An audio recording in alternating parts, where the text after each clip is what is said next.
Of One Blood, or The Hidden Self, by Pauline E. Hopkins, performed by Noel Arthur. The recitations were over for the day. It was the first week in November, and it had rained about every day the entire week.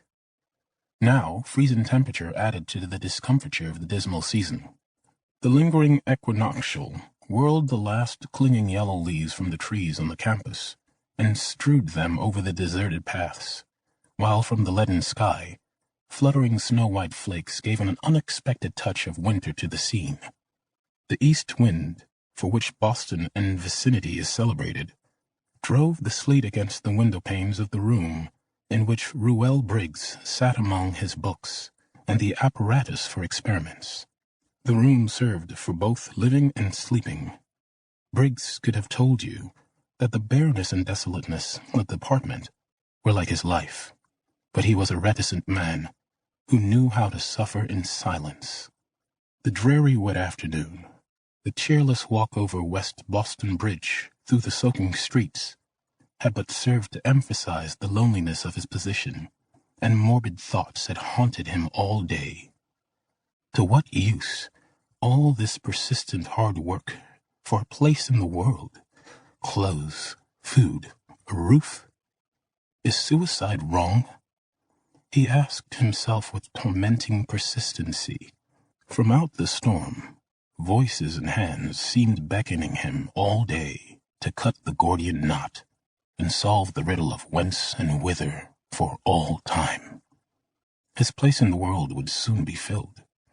No vacuum remained empty.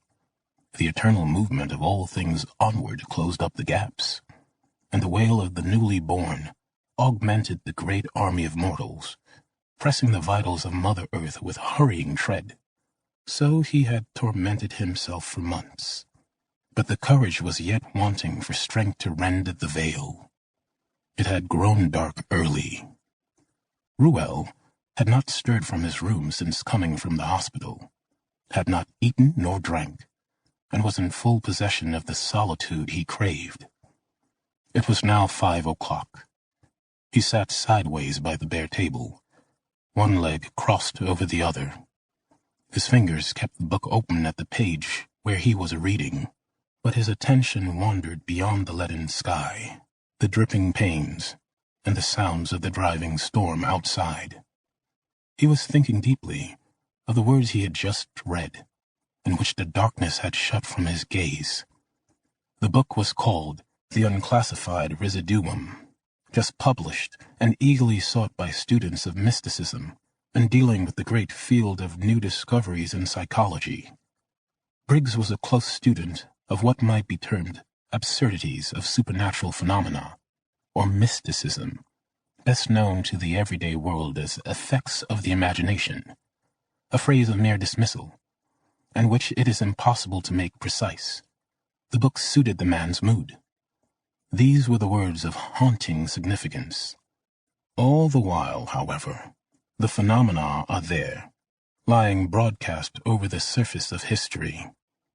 No matter where you open its pages, you find things recorded under the name of divinations, inspirations, demoniacal possessions, apparitions, trances, ecstasies, miraculous healing, and productions of disease, and occult powers possessed by peculiar individuals over persons and things in their neighborhood.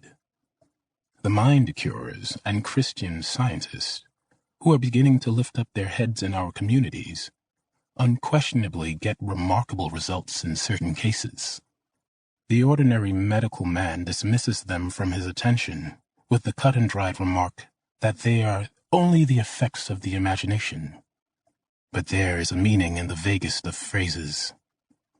We know a non-hysterical woman who in her trances knows facts which altogether transcend her possible normal consciousness, facts about the lives of people whom she never saw or heard of before. I am well aware of all the liabilities to which this statement exposes me, and I make it deliberately, having practically no doubt whatever of its truth. to keep listening to this audiobook. I've left you a link in the description so you can do it at no cost thanks to Audible's 30-day free trial.